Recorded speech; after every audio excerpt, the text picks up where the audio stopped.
పునర్నిర్మించాలి. అధికారిని వెంటనే సస్పెండ్ చేయాలి. గుడిని కూల్చిన అధికారిని వెంటనే సస్పెండ్ చేయాలి. అధికారిని వెంటనే సస్పెండ్ చేయాలి. మా గుడి మాకు కావాలి. మసీదులు కూల్చలేని మీరు గుడులు కూల్చే అధికారం మీకు లేదు. గవర్నమెంట్ స్థలాల్లో మసీదులు చర్చిలు అవి కూల్చి మా గుడి వరకు రండి అంటే అప్పుడే రావాలి. పరిణామాలు తీవ్రంగా ఉండబోతాయి. ఇది పెద్ద చేయకూడదని గవర్నమెంట్కి కోర్టులకి విజ్ఞప్తి చేస్తున్నాం. అది ఇక పైన బాల్ ఇన్ యువర్ కోర్ట్. నా పేరు Haindavi, state monitoring committee member. ఇవాళ వైఖరి ఏం లేదు, మొదటి నుంచి కూడా బీజేపీ హిందువులకు సపోర్ట్ గానే ఉంటుంది. మా యొక్క ఇక్కడ ఉన్నటువంటి మా జిల్లా అధ్యక్షుడు వారు కూడా వచ్చిపోయారు ఇక్కడికి. ఆల్రెడీ లంకల దీపక్ రెడ్డి గారు కూడా వచ్చిపోయారు. అట్లాగే మా సుందర రామచంద్రారెడ్డి గారు కూడా ఇక్కడికి వచ్చిపోయారు. వాళ్ళు మా కార్పొరేటర్స్ అందరూ కూడా సపోర్ట్ గా ఉన్నాము. ఖచ్చితంగా భారతీయ జనతా పార్టీ నుంచి మాత్రం 100% మేము సపోర్ట్ చేస్తాము. ఇవాళ నేను కూడా రావడం జరిగింది ఇక్కడికి. ఇంకొక విషయం చెప్తున్నాను, నేను రోహింగ్యాల పైన పోరాటం చేస్తున్నాను, ఇక్కడ ఉన్నటువంటి రోహింగ్యాలను పంపించాలని చెప్పేసి. కానీ నిజంగా వాస్తవం చెప్పాలంటే అసలే రోహింగ్యాలు ఇవాళ కాంగ్రెస్ ప్రభుత్వంలో ఉన్నారు. కాంగ్రెస్ ప్రభుత్వంలో ఉన్నటువంటి ఆ రోహింగ్యాలను అందరూ కూడా దించకపోతే మాత్రం ఖచ్చితంగా దేశంలో ఈ యొక్క హైదరాబాద్ లో ఉన్నటువంటి అన్ని గుళ్ళను కూడా వాళ్ళు కూర్చోడానికి రెడీగా ఉన్నారు. సో మీరు అంటే పర్టికులర్గా చూస్తే ఇక్కడ బస్తీవాసులు మాత్రమే బోనాలకు సమర్పించడం జరుగుతుందా, లేకపోతే బీజేపీ నుండి కూడా ఎవరైనా బోనాలు తీసుకురావడం జరుగుతుందా?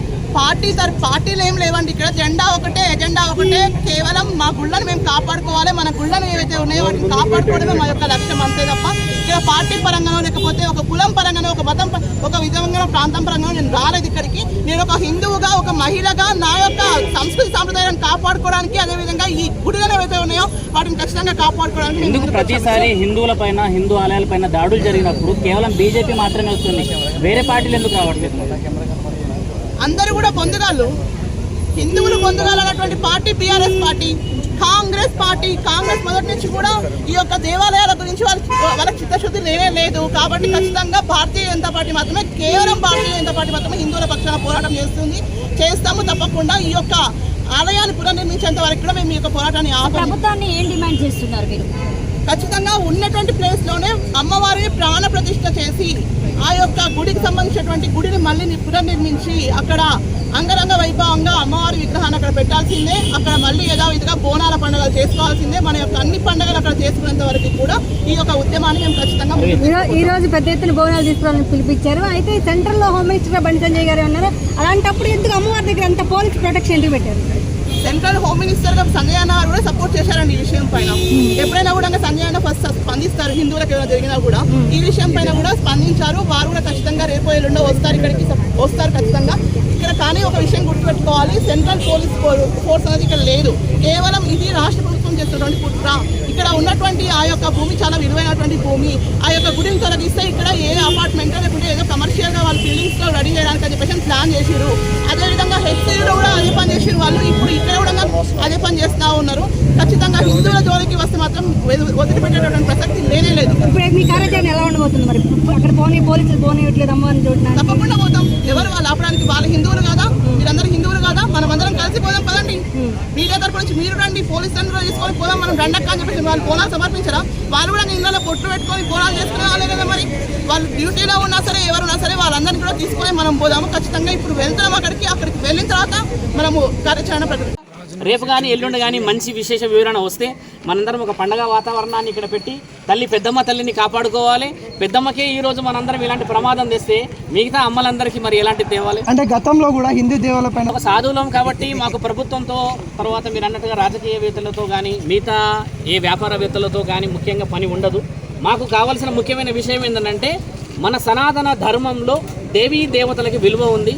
అలాంటి దేవీ దేవతలందరినీ మనం కాపాడుకోవాల్సిన అవసరం ఉన్నది. కాబట్టి ఈరోజు మేమందరం కూడా ప్రభుత్వాన్ని ఒక ఆలోచనతోని ముందుకు తీసుకొచ్చి చెప్పిన ముఖ్యమైన విషయం ఏంటంటే 100 గజాల స్థలం ఇచ్చి మిగతా స్థలాన్ని వాళ్ళు ఉపయోగించుకున్నా కూడా పుణ్యమే. కాబట్టి ఆ 100 గజాల నుంచి ఈరోజు చూడండి సుమారు వారం నుంచి ఎంతమంది వస్తున్నారు. వర్షంని తర్వాత ఇక్కడ ఉన్న ఆ ప్రాంతంలో చాలామంది ఇంట్లో నుంచి బయటకు వచ్చి బోనాలు పెడుతున్నారంటే వాళ్ళందరికీ గౌరవం. 80 సంవత్సరాల చరిత్ర ఉన్న గుడిని గులగొట్టుకోకూడదు. ఖచ్చితంగా రావాల్సిందే కదా. ధర్మమే గెలిచింది అనేది మన దాంట్లో శాసనాల్లో పెట్టకపోవడం అనేది ఉండదు. ఎందుకంటే ఉన్నతంగా వాళ్ళు లేఖలన్నీ స్వీకరించారు. ఒకవేళ వాళ్ళు లేఖలు మనం పెట్టిన లెటర్స్ కానీ నిన్న కలెక్టర్ గారి దగ్గర పెట్టాం, మన మేయర్ గారి దగ్గర పెట్టామనంటే వాళ్ళు కాగితాలు తీసుకోకపోతే మీరు అన్న ప్రశ్నలు రావాలి. కానీ వాళ్ళు కాగితాలు తీసుకొని విచారణ జరుపుతామన్నారు కదా. ఇప్పుడు ఈ రోజు కూడా మేము అక్కడ ఉన్న వ్యక్తులతో మాట్లాడినప్పుడు కలెక్టర్కు సంబంధించిన వాళ్ళు ఏమన్నారంటే వాళ్ళు 4 days టైం తీసుకున్నారు. అంటే ఈ ఎక్కడ పరిధిలో వస్తుంది, ఎలా వస్తుంది, దానికి ఏ విధమైన ఆంక్షలు విధించాలనేది 4 రోజుల ప్రణాళిక వాళ్ళు తీసుకున్నారు. కాబట్టి మనం వాళ్ళకి గౌరవం ఇవ్వాలి. ఇక్కడ మనం చేస్తుంది ఏంటంటే శాంతియుతంగా కొన్ని విషయాలను సాధించాలి. కాగితం మాట్లాడే అంతగా మనిషి మాట్లాడినా కూడా విలువ ఉండదు. కాబట్టి ఒక కాగితం వస్తే రేపటి రోజు తరతరాలకి ఈ గుడికి విలువ తెలిసి వస్తుంది అనేది మా ఆలోచన. కాబట్టి నిన్న చాలామంది అక్కడికి సాధు సత్పురుషులు కూడా వెళ్ళారు కదా, మీరు ఛానళ్ళలో చూశారు. వేరే వాళ్ళు సాములు వెళ్ళారు, వేరే సంస్థలో ఉన్న వాళ్ళందరూ వెళ్ళారు. కాబట్టి ధర్మాన్ని కాపాడడానికని మనం వెళ్ళి ధర్మాన్ని గెలిపించుకున్న భారతదేశం ఇది.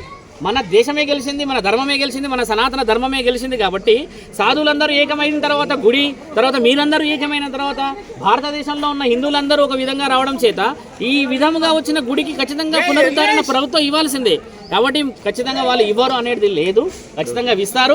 వాళ్ళు ఇవ్వకపోవడం అనేది కుదరదు. ఎందుకంటే మనం అడుగుతుంది ధర్మంగా అమ్మ గుడి అడుగుతున్నాం కదా, మన ఇల్లు అయితే అడుగుతలేం. కాబట్టి ప్రభుత్వం కూడా ఖచ్చితంగా వాళ్ళ మనసులో ఆ పెద్దమ్మ తల్లి మార్చి ఆ పరమశివుడి ఆజ్ఞను తీసుకొని ఈ గుడి ఆభరణ అంగరంగ వైభవంగా మనందరం రావాలి. సోదరులు చాలా మంది ఛానల్ వాళ్ళు చేయడం చేత చాలామంది వస్తున్నారు. కాబట్టి మీ అందరికీ ప్రత్యేకమైన కృతజ్ఞతలు. ముఖ్యంగా ఈరోజు అక్కడ బోనాన్ని సమర్పించిన ఆ కారణ జన్మల తల్లులకు కూడా నిండుగా సుభిక్షత సౌభాగ్యం రావాలని చెప్పేసి సాధు సంతులం అందరం కూడా ఒక పిలుపునిస్తున్నాం. స్వామి జై శ్రీరామ్, జై శ్రీరామ్.